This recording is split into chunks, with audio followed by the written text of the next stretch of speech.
transfer portal is nothing more than free agency. Is that comment wrong? Anybody? I'll dive in here. It isn't. It couldn't be more true. I mean, I'll give you an example. One player, Cam Ward, hadn't said anything about the transfer portal, and there was, I think it was between 5 and 10 schools. I think the number was actually 8 schools had said, like, contacted him directly and said, if you enter the transfer portal, we'll give you north of $1 million. He was still committed to Washington State, still hadn't said anything about the portal, and something like 8 schools were like, if you leave, you got north of $1 million to come here. And then he goes in, and now we're down to like 2 schools that he's dealing with. So it's just like, I mean, it's free agency with tampering on top of that. Right. Is this transfer portal, and it's now, wild. aren't those 2 schools he's considering right now? They're like Florida State and Louisville. Like, I mean, he's got some good options. That's one Lele. Florida State is for Ward, still one of them. Yeah, or Ohio State could be one. No, Ohio State's out, from what I've been hearing. Yeah. He pushed Ohio State out. Oh, okay. I think Miami's the other one. He just had a visit with Miami this past weekend and raved about the coaching staff and the offense and sounded very excited. So don't be surprised if Cam Ward's in Miami. Yeah, that was the other school. You're right. No, you're right. I mean, it's basically like free agency without like a commitment for like a year. You know what I'm saying? Like you can't not sign a contract without no real contract. Contract. Yeah, so you can. It's open ended. It's like an open ended plane ticket. Yeah, you don't play good, or you don't get what you want this year. I'll go somewhere else. You know, constant 1-year contracts, and we'll give you money to do it. You know, just hey, you want some cash? Come here. Yeah, right. Yeah. There's no. That's the thing is there's still no limit, right? There's still no limit as to how many times you can transfer. There's no limit. I thought they said you can go one time as an undergrad, one time as a grad, right? Yeah.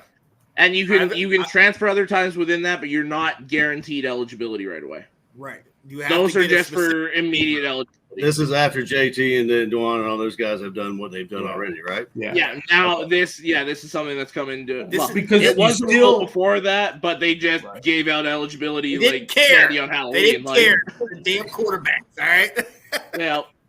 Hey, look now. There's other quarterbacks that have been in college for like 6 years besides my boy Stequavia. So let's keep him off back. Get off his back a little bit.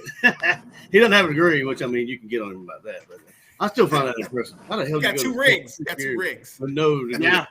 Yeah. 6 years, no degree. I mean, they had. Matt Leinart even got degrees when he was taking ballroom and dancing. Exactly. Badminton and basketball, whatever. You still got to graduate somehow. Right. Anyway, it's impressive. Yeah. No, I think the question is yes, it is free agency right now. There's some positives to it, giving players an opportunity, but yeah, Alex's story of players of schools poaching players before it even starts. That's a problem. Remember, we all know Nathan and how chapped he got to hear that Talia was offered like $1 million by an SEC school and how frustrated, how angry he got about that. Right. Of course, it was Alabama. But it's like so some of that stuff absolutely is where they've got to put some. So they got to put the hammer down on that. But when it comes to if you give players an opportunity to seek other chances, I like it. I like the portal. I like the ability to bolt. I've never thought it was fair that a coach can leave at any time. Yeah. They can break their contract. But yet a player is stuck there when he signed for a specific system. If that leaves, that should be an automatic. You're allowed to go seek elsewhere. There really were that the previous system was broken. This one isn't a complete fix, but I do like the ability for players to seek other opportunities. Yeah. Oh, yeah. Alec, what do you think, man? Well, I definitely agree with that statement. As of what everything Alex told me, or Alex heard, I definitely agree with that statement. Absolutely. Yeah, it bothers me that they go after these guys like out of high school, kind of as hard as they do, with the money, with the the flashiness and that kind of stuff. Hey, but how are you going to curtail that? I don't really know, because these kids are going to go. If they don't have anybody like an accountant or somebody that kind of an agent. That's the thing is that these kids coming out of high school are going to have some type of agent or somebody looking after them. Because they're going to destroy it. Yeah. That's why Now- I like the speaking way. for us. I was saying we had, like, speaking from a team that's had multiple transfer quarterbacks minus Mariota and Herbert.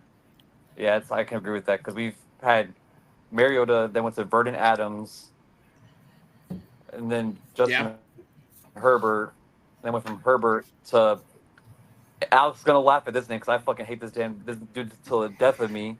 Anthony Brown, wasted talent, Oh, wasted talent, and then you go to Bo Nix. Now you're going to Dylan Gabriel. But I'm hoping past that they build around Dante Moore. It'll be Dante Moore. As like a It'll player. be Moore. Cause like he's given the prime opportunity to like learn and then stay with that team for like 3 years, and hopefully by that how our trend goes, we'll probably get a transfer quarterback past that point. Yeah. But that's What? part of the problem. But Go ahead. exactly. Yep.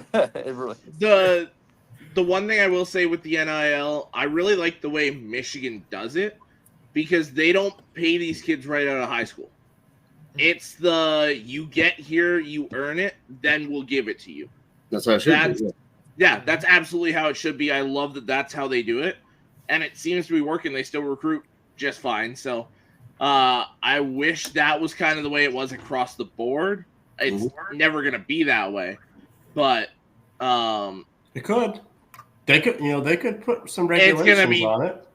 I mean, yeah, it might get that way down the road, but that's Right. not happening anytime soon. That would solve the loyalty problem. You know what I mean? It's just like keep these kids here at least 1 or 2 years, and then instead of just putting You out. got to think there'd be some type of collective bargaining on the player side, though. That's the thing, Preventing but that's the that, thing. yeah. At the end of the day, they never wanted this.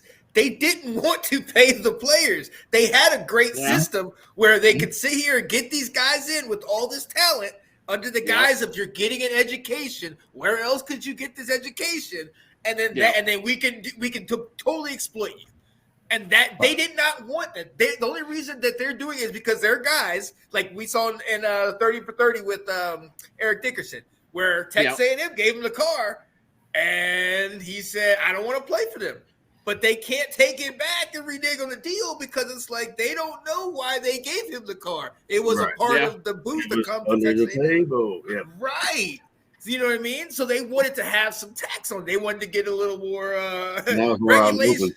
Yeah. Yeah. You know, So, that's- Sean, you bring up a great point about the cars and stuff. One thing that we don't hear a lot about is talking about where is this money coming from and what are they getting out of it. The example that they had here in South Carolina, so Juice Wells was considering going pro after he burst onto the scene the previous year.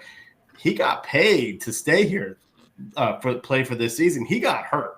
He played in what? I don't know, a quarter of the entire for one game for the entire season. So that booster that paid him all that money got nothing in return. Yeah. And it's kind of like where was your return on investment on that?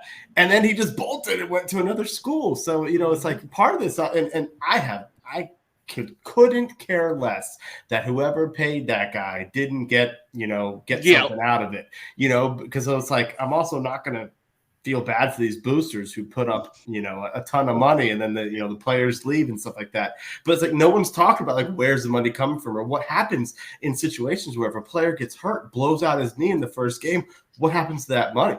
Is it a contract throughout the season or is it an upfront? Here's your check type stuff. Yeah, I mean those guys have deep pockets, man. I don't think there's any shortage of money coming in anytime soon with those guys. But that's why I think they should go for what.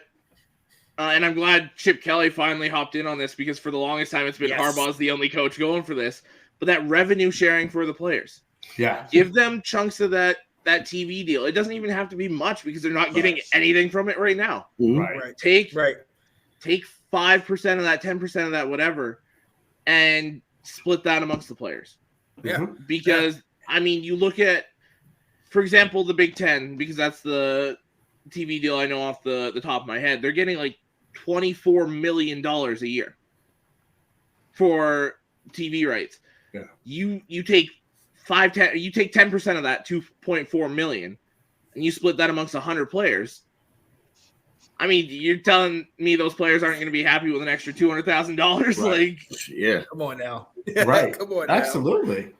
Yeah, and one of the Yeah, other things that I love that Chip Kelly said was we also have to kind of separate the football yes. from the other sports because, like you said, football is once a week. So if we got to travel across country, it really doesn't affect these guys as much as some of these other sports that play multiple games and then they have to travel all the way across country to do that. And they might not even be getting the same kind of benefits that the football team is getting. So it's just not fair all the way across the board. So they got to think about these things when you start talking about regulations and, Yeah, like you're gonna have UCLA have to travel midweek to go play Rutgers in basketball and then come back and go to school and just I loved that idea of football being independent from the rest of the sports, having their own little commissioner, their own deal, and leave the other sports alone for those schools. Because football is that different beast. You play once a week.